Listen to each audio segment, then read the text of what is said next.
everybody. Welcome back to another episode of Bob and Chad, Speed Dips by Bob and Chad. It seems like it's been a long time since we talked with you guys. I kept thinking we were going to go in a week, and then pretty soon, well, no, it's another week yet, and then there's another week yet. I'm thinking, boy, all of a sudden it's like the 19th, trying to be in the Christmas spirit here. Well, I'm always in the Christmas spirit. Just depends on the situations. I do have this one little sign that I keep on my desk that, it says I don't need anger management. I just need to have people stop pissing me off. So, I'm in the Christmas spirit all the time. But anyway, hi, Chad. How's things going with Chad? Oh, we're doing pretty good. Full-blown winter time here. Yes. We've got predicted for Wednesday and Thursday, like 6 to 9 inches of snow, 50-mile-an-hour winds. Friday supposed to be a negative 4 degrees. I'm like, man, I was actually looking up flights for Phoenix. Yeah, there's got to be some trackside we can do, right? I'm thinking, yeah, there's got to be something down there we could do. No doubt about that. The tracks are sitting there. We just have to show up and have a show from there. We went to the Dome. That was nice. That was inside. The weather was good, but still nice to be inside. That was a heck of an event. Man, if you haven't been to that deal, the racing at St. Louis inside the Dome, you got to put it on your list of things to do. It's literally like flying fighter jets in a gymnasium. It's such a unbelievable atmosphere, and it's such a good time. We had a great turnout, had a lot of our customers there. We had booths set up in the garage area and up on the concourse. So it was an awesome event and an awesome week. I had another customer of mine or somebody, I don't remember now who it was, that talked about the fact that I've never been there. So it's an event that I haven't ventured out to, and they said the same thing, that it's just you can't. It's not anything that you can explain to anybody. It's kind of like Daytona. Until you've actually been to Daytona, you can't grasp how fast those cars, what 200 mile an hour really actually is. Yeah. And so it's definitely something I'm going to have to do here in the next couple of years for sure. I'll just go down there with my Wehrs shirt and hang out in the Wehrs booth. Hey, I'm always looking for factory reps. I'll hire you for the weekend. Well, I got my shirts, so I've got one step ahead. I'm working in that direction. Scott says, good evening and Merry Christmas. I appreciate that, Scott. Same to you and your family. Aaron, what's better? Pros and cons. 102 wheelbase static or 108 for a pro stock 3-link car? I myself am not that great on some of the shorter wheelbase stuff. My experience, of course, is definitely much more with the 108 stuff. There was kind of a little bit of a transition from when we went to 110 to 108, that those cars were a little bit quicker and a little more responsive. And I don't know. I would be nervous about the response of that 102. For that, still that 3-link, that rear suspension, that whole deal, I don't know. I don't have enough information to really back up my opinion on the 102, but I know the 108's pretty tunable. There's a lot of information out there on a 108 car to get tech help, and so there's a lot of positives in my aspect, just from experience of people. Larry, will you all be set up at the Chili Bowl again this year? We are not going to go to the Chili Bowl this year. We went last year.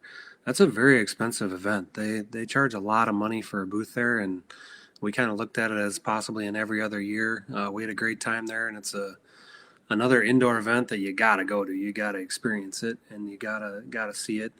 We're actually going to go back to Springfield, Illinois, to Midwest Midwest Speed Expo there for the Hoosier Tire Midwest guys, and so we'll be in Springfield, Illinois at that show that weekend instead. And what weekend is that? That is the 10th, January 10th. Must be the 14th. Must be, yeah. Yeah, Yeah. 14th. Well, the big thing we've been working on is our chassis schools. We've our 2-link school is sold out. That is completely full, so that's exciting. We still have our 4-link school, and of course, Chad will be there for the 4-link school. Ben Baker will be there. Riley Hatfield from Eldora Speed Shop's going to be there. Riley's just, he's a very strong wealth of knowledge. He's had tremendous amount of experiences and been there, done that, and a lot of stuff. And he's raced USMTS, he's raced IMCA, he's raced USRA. He's been a crew chief for I don't know how many people, and so he's a great wealth of knowledge. And then of course my son Bobby will be there talking about shocks, and so the 4-link school is exciting. That's once again February 3rd and 4th. We still have openings for that. Stock car school, we got our IMCA national champion. He's going to be there to help us. Once again, having my brain just went. Having him there is going to be a big advantage. Of course, we've got Paul Berger from B&B Chassis.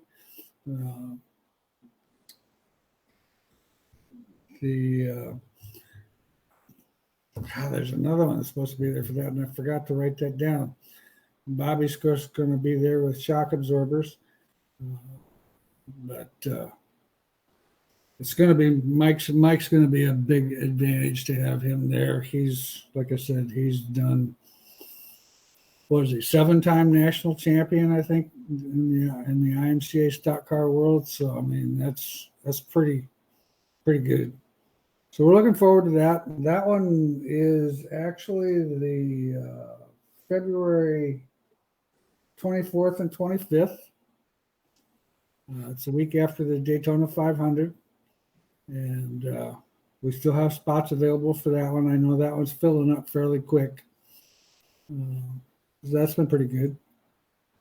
So that's kind of what we've been working on. What have you been working on, Chad? Well, we've been debuting new products. We finally got our new carb covers. These are pretty awesome.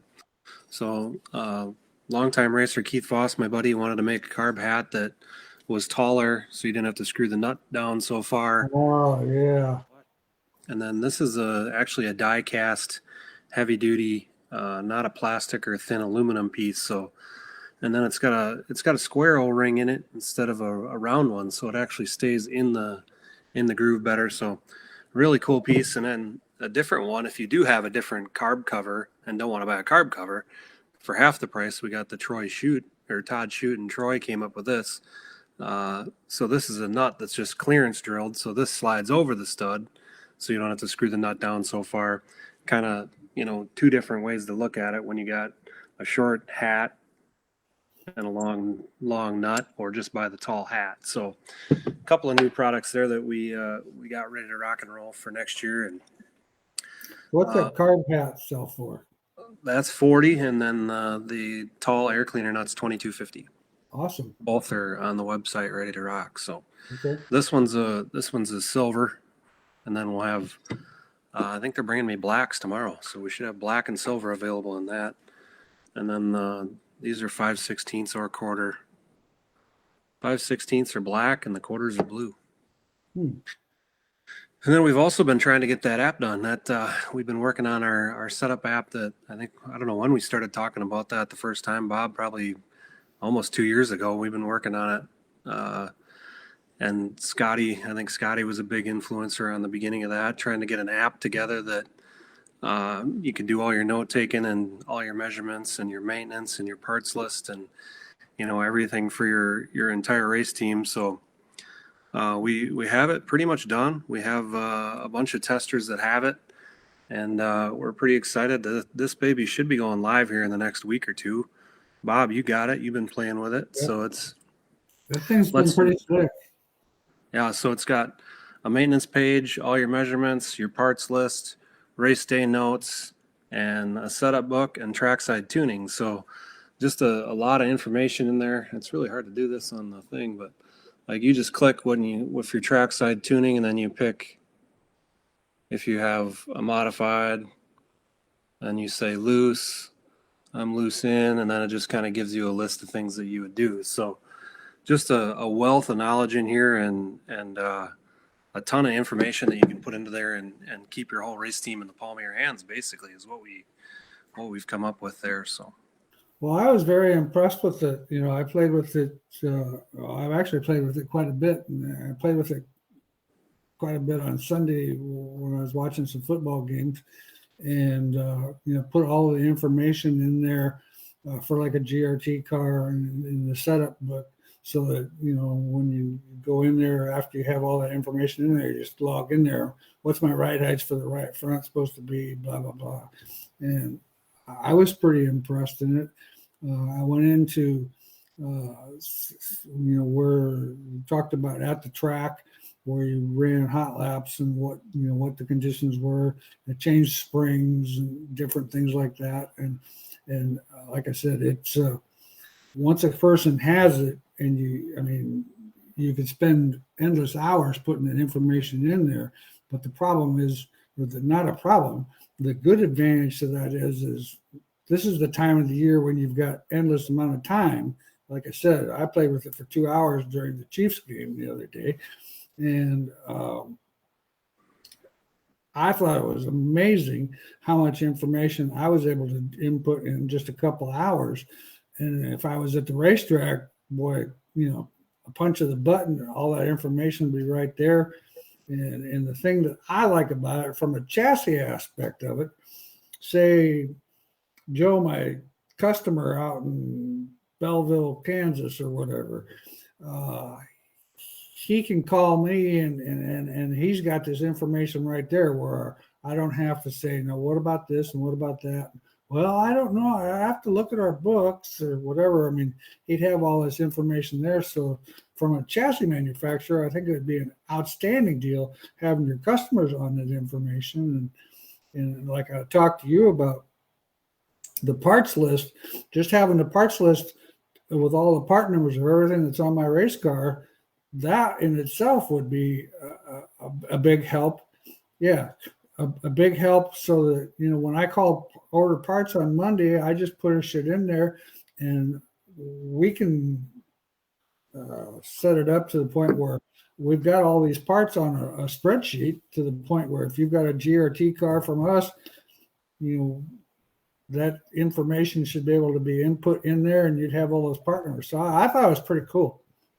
Yeah, pretty excited. The maintenance side will log the laps, so you write down how many laps you got to change your engine oil or whatever, and then every time you go in there and do that, it logs that for you, and it'll eventually send you an alert once it calculates, as you put in the race notes night, how many laps you run. It'll bounce off your maintenance schedule. So just there's a lot going on there. Like I said, we got everybody's input on this, and we put it all in one big basket, and it's kind of overkill and kind of badass at the same time. So, but there's you can use the portions of it that you want to use, and the other portions, if you don't want to use it, you don't have to use it. So, well, and just as an experiment, I typed in there repack rear wheel bearings, 500 laps, and then the next time I want to do it is another 500 laps, and then it had that information in there. So I'm assuming it'll send me a note when, after I log how many laps we ran, pack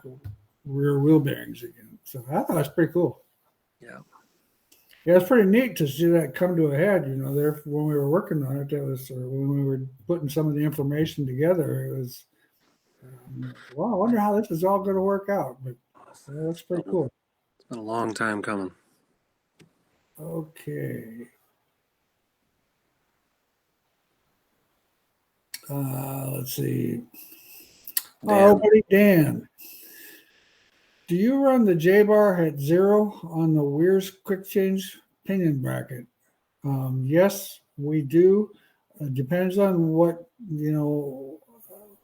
well, actually, we run it above 0. And I start out the evening with, and I have my standard setup is usually an inch above 0 on the quick change. On a 9-inch Ford, it would be at 0. And that's the big difference is because the quick change, the pinion is an inch, the actual pinion is an inch and a quarter lower than what the 9-inch Ford is. So we always start with that and then work our way down from there, depending on, but not a lot down. We don't adjust it a huge amount. Stephens, on a big half-mile swooping turn track for a hobby stock type car, do you think a left rear 20-inch 125 would work, or do you prefer to stick to the heavier 16-inch springs? Currently, I have 16-inch and 13-inch split in the back just off season. I'll tell you what I don't like about the 20-inch spring. Of course, there's a lot of height. And then when you get a lot of height on a very soft spring, there's a lot of bow.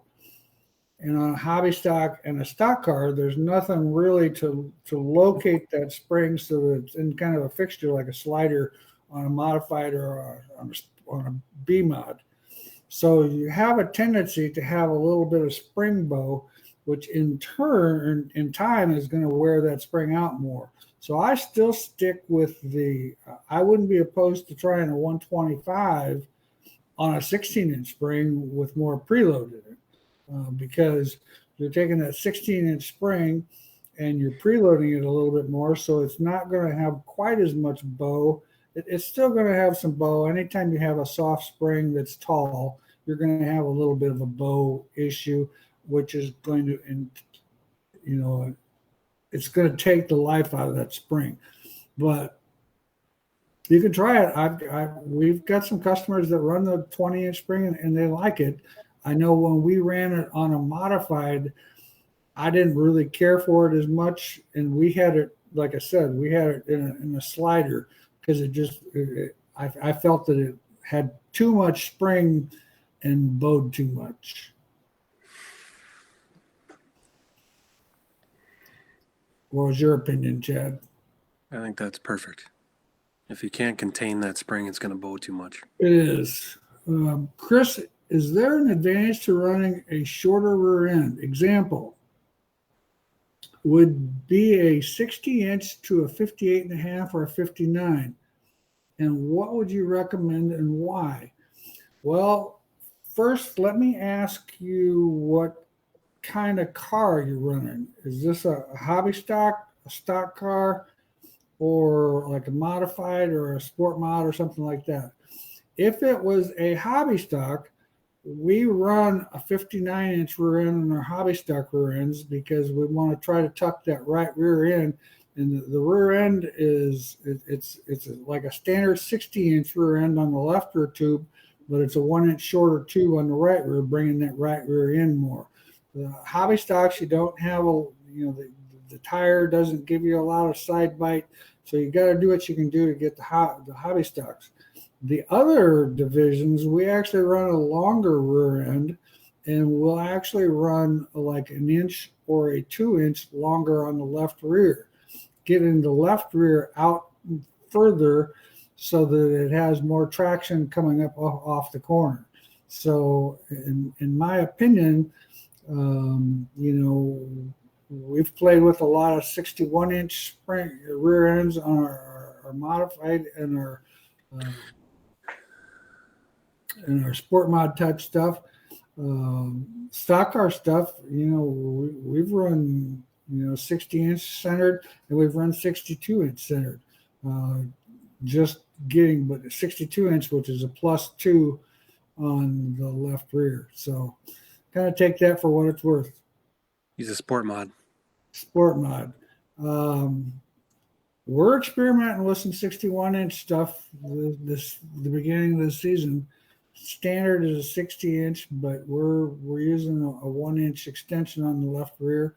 I know there's some other chassis manufacturers that are doing that now, and so we're going to give it a try and see how it works. Advantage engine offset to the right. We run the engine dead center in the car. And a crate motor is it's like 13 inches above the floor to the center of the crankshaft. I like a balanced race car. When you start offsetting stuff, then you're wanting the race car to do something different at a certain point in time, and I think you lose some of that balance. What the advantages are of that, I don't know if I could say. Moving it to the right, definitely going to get the car on the right front more, but I would be afraid it'd want to stay there longer also. It's just like if you physically move weight from right to left, it wants to stay wherever you move it to. It might make things happen faster at that point, but I think it wants to make it stay there longer. It's like if you move weight to the right rear, boy, it gives you excellent side bite, gives you great side bite getting into the corner, but I think it can hurt you coming off the corner. So it's all a balance. That's my opinion. Dylan, thanks, Chad, for all the products you build. Well, thank you for buying them. It's more about you guys than it is me. I can build any product I want. If you don't buy the product, there is no company. So thank you for supporting the American-made products.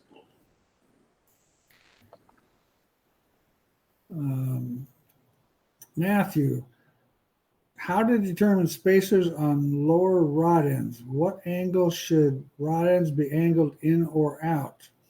Bar toe. Rear toe. Go ahead, Chad. I'll actually let you have that one. So bar toe, when you're looking at the back, you always want the bars to toe in towards the center of the car. I'm not sure if you're a sport mod or a modified, but you generally the rule of thumb is 3-link USRAB mod. USRAB mod. So 2-inch on the left rear. Is that what you do? 2-inch on the left rear and 1-inch on the right rear. Right rear. Yep. So 2 inches in and on the left rear and 1 inch in on the right rear. So that means the front's going to be pointed in if you're standing at the back looking at it. And a modified is a little bit less. The modified gets more motion in the 4-lane car, so you want the left rear bars to be pretty much straight at ride height. And then the right rear, the bottom rod will be straight and the right top rod will toe in. The right bottom rod, the car kind of pivots over that right bottom rod and it doesn't really do much. The right top rod gets a lot of movement, so that's got to be pointed in. Yeah, normally we point it in an inch. Yep. But that's something that people have played with a lot. The one thing about it, if you change it, you're also changing how the car steers, because it's going to also tow differently, but it's also, once it tows differently, it's going to steer differently too. So keep that in mind if you want to try some different offsets and see what they do. Is the app only modified specific, or is there a metric stock car info on it? So right now, the app is set up for the 4 main dirt classes, I guess you could say: the stock car, modified, B mod, and a late model. And really the only thing that changes is the chassis tuning. So when you're at the track doing the trackside tuning, some things you change in a 4-lane car, obviously you don't change in a stock car. So we tried to base the tuning on it to be class specific, and then also some of the measurements when you're setting up that chassis. So you can set up different chassis in there. The guys that have a modified and a stock car, they click the modified, and then the measurements are kind of based on that car. So you'd have a 4-link measurements, and then when you click stock car, it removes some of the different measurements that aren't necessary. So like I said, there's just so much information in there. It's just crazy the amount of data you can put into there and keep track of. So, but them are the 4 main classes right now. We've already had people asking for other classes and the asphalt side also. So this thing is just going to be a nonstop. I bet this thing would be badass in the pavement world. Yeah, this is just going to be a nonstop evolution of knowledge, I guess. We're talking about Bluetoothing it to the Smasher, and I mean the things that we're working on right now on the technology side with the app and the Ultra Force machines, and it's unbelievable. I got my guys are pretty fired up, my engineering team, and I feel we got some of the smartest guys in the world on our team, and just stay tuned. Our new Ultra Force machines are unbelievable. Excited about those too. So a lot of cool So let's stuff. think a little bit about them. You what? Let's talk about those. Oh, well, I guess we might as well talk about it. So the automatics are there's been a supply issue for over a year now, getting touchscreens, and so we've kind of developed our own machine that is an automatic function. So it's going to be an automatic test, do the graphing, all the same stuff that we can do with our auto currently. It'll be a little bit simpler to program, and the graph will read a little bit different. It's going to read more like a shot graph. Our manual machines, so we're going to build one machine. This is what I've been wanting to do for a long time. Like if you're a modified guy and you buy a manual machine, I want it to be able to upgrade in the future. If you go late model racing, you just bring that machine back here. We plug in a couple wires, upgrade the software, bada bing, you got an auto. So we're heading towards building one touchscreen, one platform. The manual machines will have the move to start capabilities and the unload springs. So, which is one of the most used things when you're using a spring machine. When you're setting the load, you want to be able to go to 19 inches or whatever and set the load really fast instead of having to bump the switch constantly, and it just takes time to go back and forth. So all the manual machines will have that move to start and unload spring function, and then you can store a corner. So you could have your left front, right rear, left rear measurements stored in the manual machine also, and a pull bar measurement also. So if you're pulling pull bars, or if you're doing a fifth coil on a modified. So like I said, I got the engineering team fired up, and I told them what I wanted, and they've actually come to fruition. And we got to play with these machines the last couple weeks here, and I'm excited. They're pretty cool. Cool. Corey wants to know if multiple people can sign into the same app. Right now it's one. That platform to have where you can have a login and have multiple people on the same app is it's the future. The developer used this simpler platform to develop the app, so that will be coming. But right now you're only one person on there at a time. So okay. Can the setup information be shared? same thing. There's only one person in the app, so I think them kind of go hand in hand there. You're talking about having multiple people look at your team's setup information, and that's one thing that will be coming down the road. When this app is available at the end of the week, how much is it going to cost? It's going to be $100.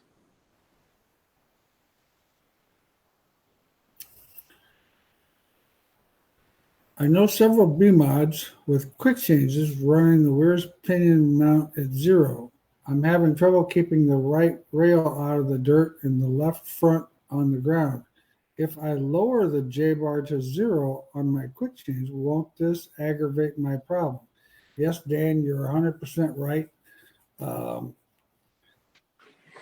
In my opinion, with some of the things that you've been talking about over the few weeks and having the problem is, I'm not so sure that your rear end isn't too far to the left. It would, if that digging in the ground, that's still, if the right rear's sucked under the car too much, it's going to hook the car, and then it's going to drive the right front in the ground, and it's going to make it. But if you were to move yours at 0, that would definitely make your problem worse. They, take a look, when you're walking through the pits and stuff, just kind of stop and look at the rear alignment, how some of these guys' rear wheels align with their front wheels. And you'll find that a lot of guys, the left sides tend to line up, and the right side, is probably in an inch and a half. But on some lower horsepower stuff, that's where a lot of times on a heavy racetrack or whatever, or if I'm having trouble like what you've had, Dan, I'll actually put a 1/2 inch wheel spacer on that right rear. And as long as the car doesn't spin out, more than likely your driver's going to say it's going to feel a little bit loose, but he's got to get to the point where you got to run the car a little bit free getting in and rely on the throttle pedal to pull the car back up underneath it. And I know sometimes drivers, that's a scary thought, but if the car's hooked up right, you'll be able to run the car in free, get the car in, let it settle on the right rear, hammer the gas, and the car will throttle up, traction up, and go forward.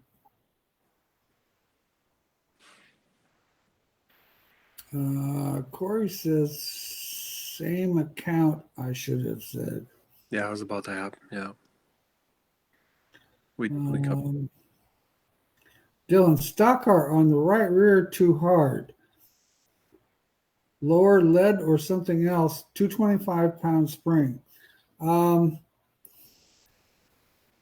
Well, I don't know if I would. You could lower it in a situation where, you guys on the stock car can run a wheel spacers. Before I change a lot of lead, I would actually try putting a 1/2 inch spacer on that right rear, sticking that right rear out a little bit further. The problem is going to be is if you change the lead, then you got what you got. And if the racetrack goes slow and slick, you're going to want that lead up high so that it rolls over and gives you side bite, because normally a stock car historically has been short on side bite. They just, with the suspension that they have, they're not a high side bite car, and they're not a tremendous amount of forward traction in those cars with that particular rear suspension. So I would play with wheel offsets or putting a wheel spacer on that right rear, and see what that could do for you before I would go to changing all that lead. Plus, changing all that lead, that's a lot of work.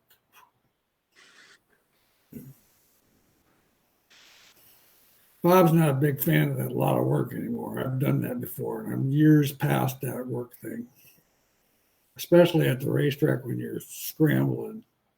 Now, I will have to say I recommend sometimes, but then I stand back and watch what happens. Let's see. My knuckles, you see this? All my knuckles are good. That means no wrenches slipped or nothing. Yeah. Mm-hmm. Chad, with the app, can you? That's the same question. Same question. What rear spring cups do you recommend for an IMCA stock car, and why? Go ahead, Chad. I would run our OD grab stuff just to keep the springs lined up better. I would run a drop cup bearing on the right rear, unless you were going to run a 3-inch spring split. Then I would probably run both drop bearing cups in the rear on the top. If you're not going to run a 3-inch spring split, I would run the drop cup on the right rear and a standard cup on the left rear. But I'd run OD grabs with the bearings in them, as long as you stay in tension on that left rear, which I think most of them are, if you got a taller spring, right? Yeah, with the taller spring, most of these guys, and with the stock cars especially, they don't get near as much movement as like the Sport Mod does, and they're a lot easier to keep contained. Yep. So I'd run a rigid cup on the bottom on the axle side, and then the bearing cups on the top. Yeah, and by IMCA rules, you got to run the rigid cup on the bottom. If it's an IMCA car, USRA, I'm quite sure you can do something different there. What is the purpose of the split bird cage on the left rear, like Nick Hoffman and some of the guys were running before UMP and Lucas Oil banned it? I wouldn't have a clue, so that one's all yours. Well, the split cage was pretty unique. Won a lot of money with that one year. So what it was 2 cages next door to each other. The 4-link rods were on one housing, and then the shock and spring were on another housing with an additional arm. So as you had a cage that controlled the 4-link rods, which was the wheelbase, and then when the car wheelbase, that extra arm would index into the spring a lot. So it was at a downward angle, and when the car hiked up, that loaded the cage, and it just made just a ton of traction. But unfortunately, the fun haters took that one away pretty quickly. We still got them. If you want to bend the rules, or if you don't have a tech department, we can certainly still build you that. Cameron, keep up the great work. From my family to yours, happy holidays. I have some ideas on a tire machine info. I would like to call you after the holidays, Chad. Thank you again. Thank you, sir. Phones are always on. Tanner, Merry Christmas, guys. I got on late. What's the app called, and when will it be on the market? So the app is called Circle Track app. It'll be on the stores here shortly, probably by the end of the week. We've been testing it for the last week, and should be ready to go by the end of the week. So be looking for that. We'll have a Facebook page for it and a website and all that stuff. So as soon as we're ready and comfortable with it, we'll let everybody know on the Wehrs Machine side, social media, and get her rolling. Tanner also would like to know, Chad, what you would recommend for spring cups on a 2020 MB Custom B-Mod with soda. So I believe the MB cars are running, I think, drop cup on both sides. Otherwise, I would run a drop cup on the right front and a top bearing cup on the left front. I think I'm not 100% sure if they're running both drops or not, but I know they were a few years ago. But if it was my opinion, I would put the drop cup in the right front and a standard top bearing cup in the left front. OD grabs with bearings. Seen guys running very little angle on the pull bar. What's your thoughts about that? Once again, if you take a little bit of angle out of that pull bar, you know, straight line traction. You're not hiking the car up as much. You're actually putting the force more directly to the tire rather than trying to lift it. It's a different concept. Works, and from what I still run in the neighborhood of 10 degrees to 15 degrees. But from what I have been told, that the guys that have run it say there's a little bit better traction. I know when they run it more level, they're running it a lot closer to the rear end housing, which is going to give you a lot more leverage, which is going to also try to give the car more traction. Keep in mind, when you run angle on a pull bar, the deacceleration is a little bit of a disadvantage. So if you take some of that out of there, it's not going to try to drive the car over on the right front quite so hard. And when you run that a little more level, that's going to still give you pretty good traction, but on the decel, it's not going to drive the car on the right front so hard. Do either of you have tire pressure recommendations on the H500 Cruiser type street stock metric 4-link? I wouldn't have any idea. Our normal tire pressures with like the IMCA Hoosier type tire, with that, that's a stock. That's Cruiser deal. That's probably a stock tire. I have no idea. I mean, the stock tires, you got to be up in the 28 range. If it's an actual racing tire, depending on which side you are, anywhere from 10 to 18 pounds. But I'm not that familiar with that particular tire, so sorry I can't help you out there. Tater's wishing us Merry Christmas. I wish you guys a Merry Christmas. I wish the weather wasn't going to be quite so merry.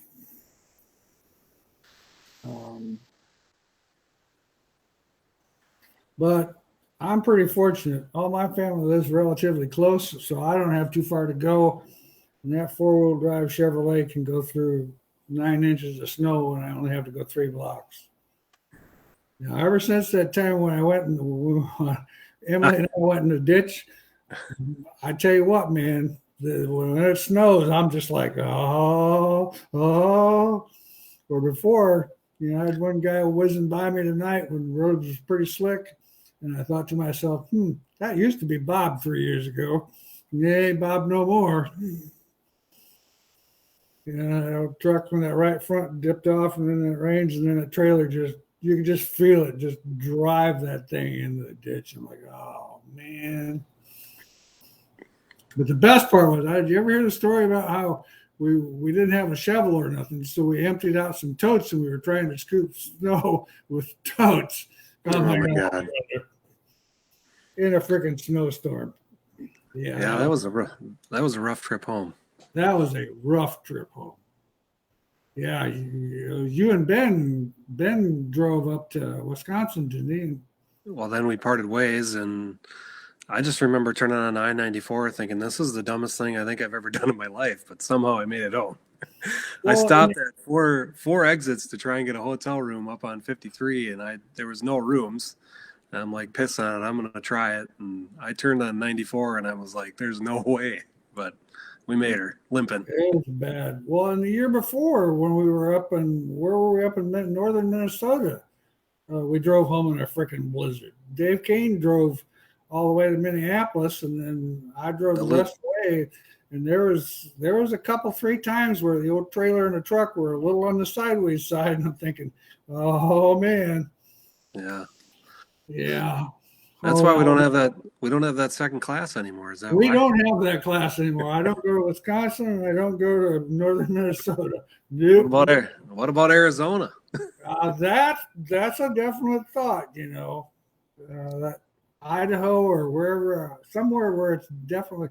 But then, did you know when I was talking to what's his name from the guy that wants us to do one out in Idaho? Chassis manufacturer. Oh, JR. JR, yeah. Utah. When I was to Utah, I don't know. I knew he was out there somewhere. When I was talking to him, he says, well, you got to fly in. I don't know where you fly in, but there's 2 hours of 2-lane road going from, I think it's from Salt Lake City down to, and it's down this pass, and it depends on what the weather's like, whether you get through that pass or not. And I'm thinking, seriously, now, I would want to fly south to do something like this. Maybe not. Anyway, hey, old buddies, running an Eldora stock car, rules worth 3-link with no bird cages or metric 4-link. Now, next year, they've allowed 4 links with bird cages. Should I switch my 3-link to a 3-link with bird cages, or should I switch to a 4-link with bird cages? My chassis does have the 4-link mounts on it.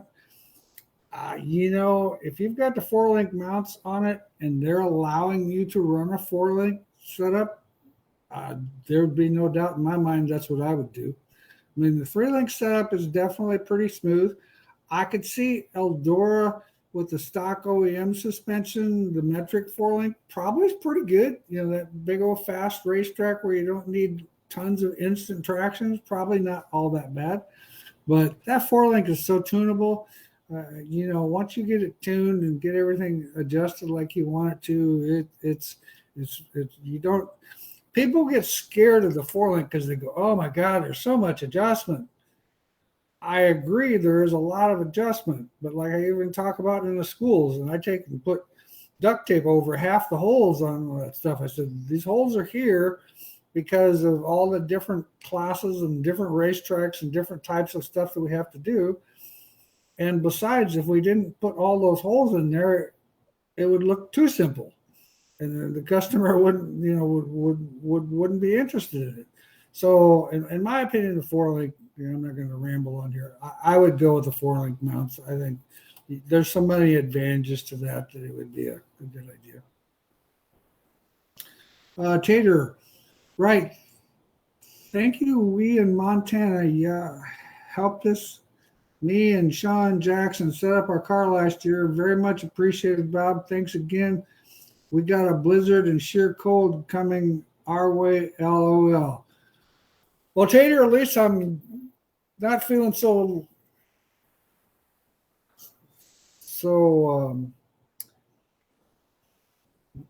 I don't know. There for a while. I thought maybe we were the only ones that were going to get the snowstorm, so I was feeling kind of yucky. But now that I know everybody else is getting it, what the heck? That's where you make sure you get plenty of Diet Pepsi or Diet Coke and a couple bottles of rum, and the snowstorm will get better. No doubt about it. Chad, some of our extreme left rear drop setups are loading the left rear spring bent bar to the point that it needs reinforced to maintain shape. Any plans on making a thicker wall or reinforcing the left lower bent bar rod? So I don't know, David, if you have ours on or how long it's been since you got one of ours. We did increase the wall thickness quite a bit to eliminate that problem. And as far as I know, I think the problem went away. We don't have right now any plans of welding an extra beam across the bottom side of that.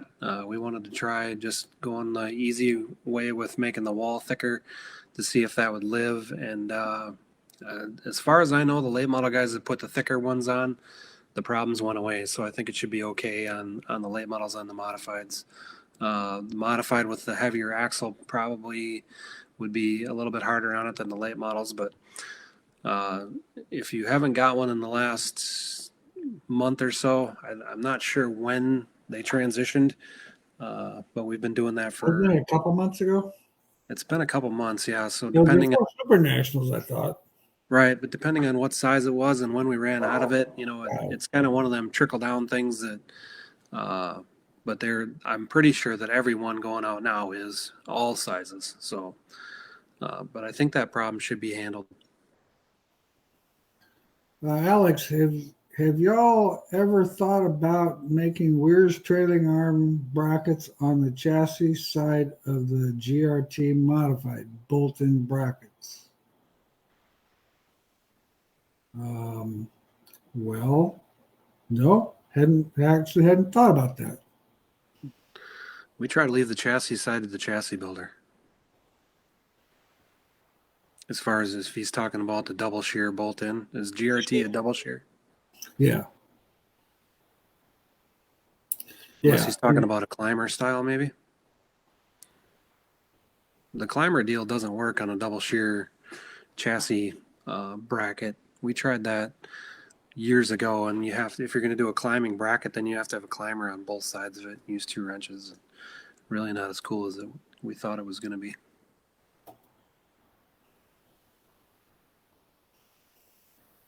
Okay. So caught up. We're all caught up on questions. Looks like we still have about 15 more minutes.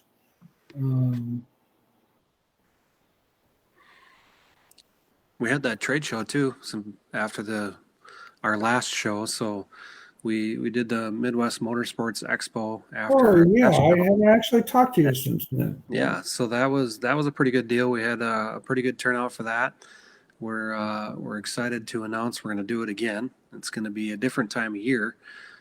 So we're looking at about 14 months from now. So February of 2024, and we're looking at doing that in Rochester again. So we had a good turnout. We're trying to get about 20 more companies that are just circle track stuff. So, I mean, I still feel, I didn't go to PRI, and for the last month I've been getting beat up and torn apart, and I just don't feel like the PRI show is heading the right direction for circle track racing. And judging by all the pictures and everything I've seen from Indianapolis a week ago, it looks like I might be correct. But we're trying to get a Midwest circle track, hardcore, just what Saturday night guys need to see, companies like us and and the spring manufacturers that you guys all use, and we're about 20 companies away from really having a really solid 1-day show, I feel. And we're going to move it away from we had it in November there, and you're dealing with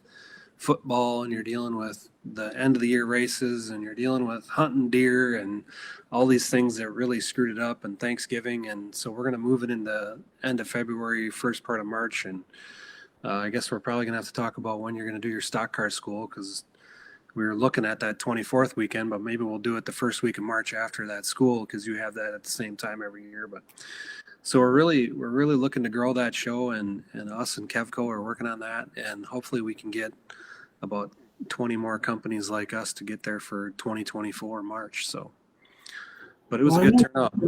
I know Jeremy was pretty impressed. He was very pleased. His big thing was, he says, make sure if we go back there that we get the same spot. Yeah. So his location, he was pretty adamant. That's the first thing he said. Yeah, it was great, but if we go back there, make sure we get the same spot. I'm like, okay, I'll talk to the powers that be about that. Done. But yeah, he seemed to be pretty pleased with it. I mean, he thought that the traffic was pretty good, and like I said, wherever he was, he felt that he got really good traffic. We weren't prepared like I would like to be prepared for an event like that, but it's a deal where if we know we're going to do it again, especially if by having it in early March would be excellent. That would be, or even late February, because the stock car one, it just all depends on when the Daytona 500 is. Because I try to have it the weekend after the Daytona 500. So whenever the 2024 Daytona 500 is when we'll have it that following weekend.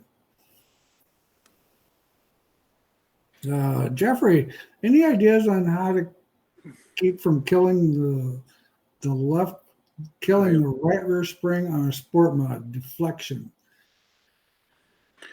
With the amount of steer that we've got these cars doing nowadays, and the way the rules are to keep everything kind of fastened in there, the only thing that can give is the spring. And if you watch the video, it's amazing what that right rear spring goes through. So that's kind of what I tell my customers is,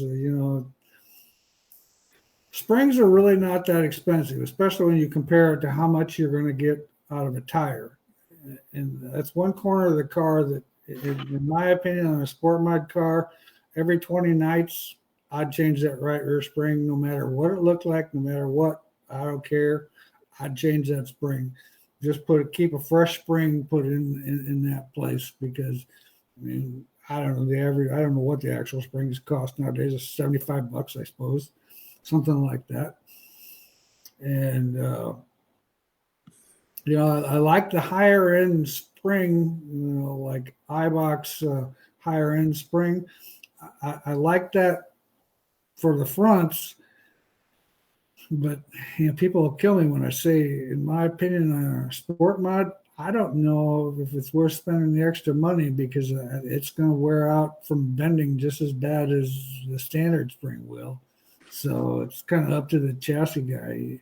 If that thing was in a containment like a slider, yeah, I definitely the high-end spring, I definitely would, because see, it's not going to be flexing. It's going to just go up and down. So, Chad, I ordered 5 of your turkey carriers. Made my Christmas shopping much easier this year. Hopefully, they'll get put to good use next spring. Awesome. We love the game news. Can't wait till turkey season. We're working on other hunting stuff too. That's the hunting has been a new passion of mine, reinstated, because my kids are dialed into it. And now, we made the turkey carrier, we made a trail camera stick, and my buddy Steve, they carried a doe out with a stick a week ago. So we took the engine lift handles, and we put it on a Scorza rod. So now we have a deer drag. So we just keep, doing these crossover trick parts to make the hunting industry trick too. So keep watching. We're building some towers now there's a guy that rents a corner of the lot here at headquarters, and he sells hunting blinds, and he came to us and wanted us to build a tower to put the boxes up in the air. So Easy Fab is working on cutting the pieces, and we're going to be welding together some platforms to put the box blinds up in the air. So trick outdoors might end up being a thing here. We're keep getting these part numbers that get developed, and what's one more company? What the heck? More the merrier. Just different spreadsheets to look at. That's all. Oh, I guess we got more things to build. There you go. There's a lot of stuff out there. If a guy actually just takes the time and look at it, I mean, it's just amazing how much stuff is out there. Now, you said you were going to be out in Pennsylvania in February? Well, that isn't really announced, but yeah, we're looking at Bernheisel's open house is the 20 whatever of January. January. So we might make a run out of it and go spend a day at Close, and then spend a day at Lethal. Lethal just moved from Mooresville, North Carolina, to Pennsylvania, and then Bernheisel's had his open house for how many 15 years. He's been asking me to come to that, and I never have been able to do it. So I got the sheet in the mail today, and I said, heck, why not make a Pennsylvania dealer tour? So looks like we might be doing that here at the end of January. So hopefully we can make that happen, and there ain't a blizzard. Yeah, that'd be cool. Yeah, or get stuck in Minneapolis on the way home.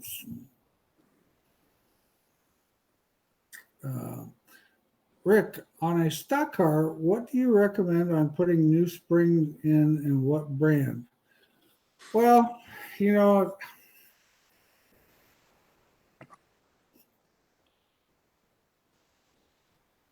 I'm going to sell you iBox because that's what we have on the shelf.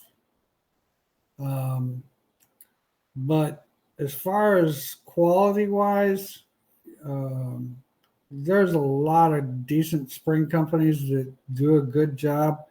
Hypercoil is a very good spring. Like I said, we kind of bought into the Ibach and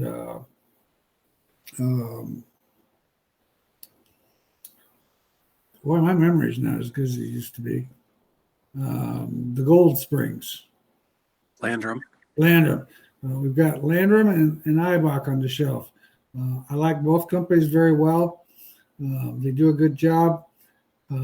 We don't have the other companies because I don't have the room to have any more springs.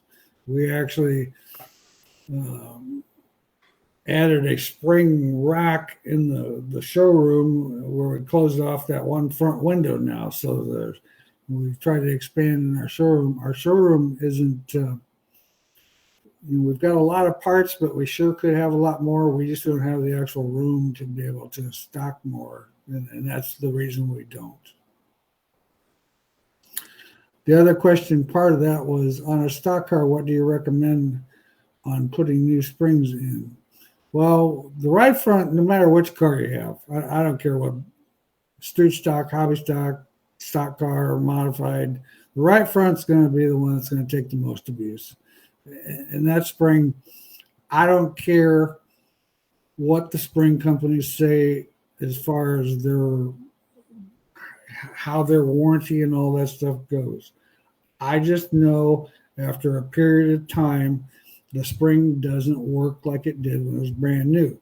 It can rate perfect, but where the people get screwed up on the spring deal is we rate these springs on compression. Where they go bad is on extension. And so now all of a sudden we've got this spring that compresses too easy. It still compresses at the same amount, but once it's compressed, it doesn't want to rebound as fast. So that's where the spring actually goes bad.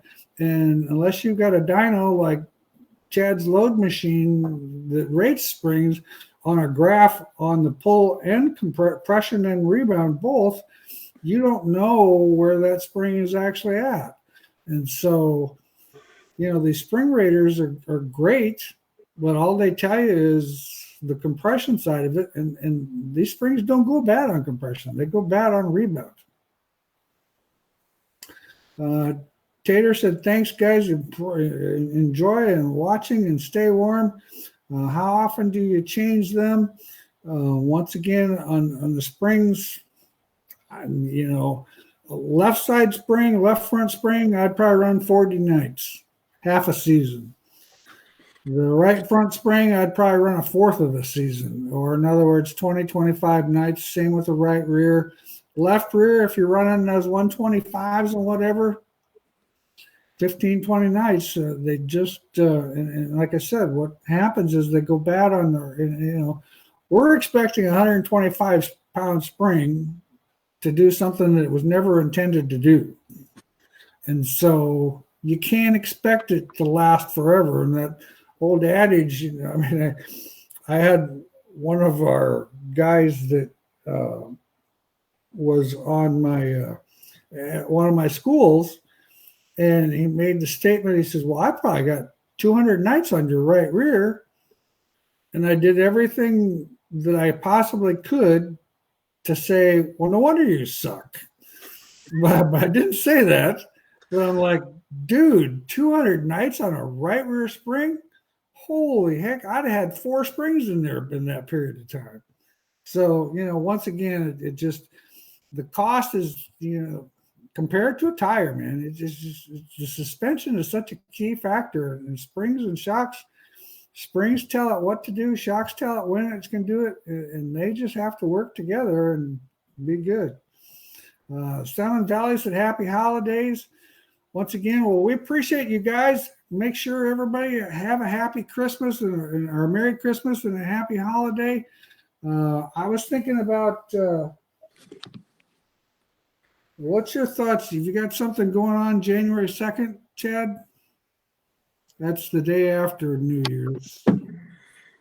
We're off that day, so no, I don't have anything going on.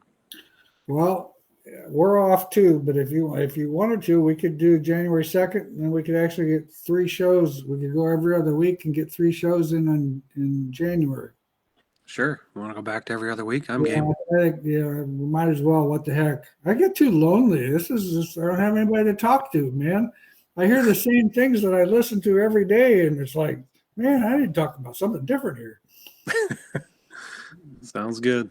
Bobby comes up the steps, and I'm thinking to myself, I wonder what this one's going to be about. But anyway, well, we appreciate it. Everybody have a Merry Christmas and a Happy Holiday. You too, Chad. Yeah, Merry Christmas, Happy New Year. All right, thanks. See you guys. Talk to you January 2nd.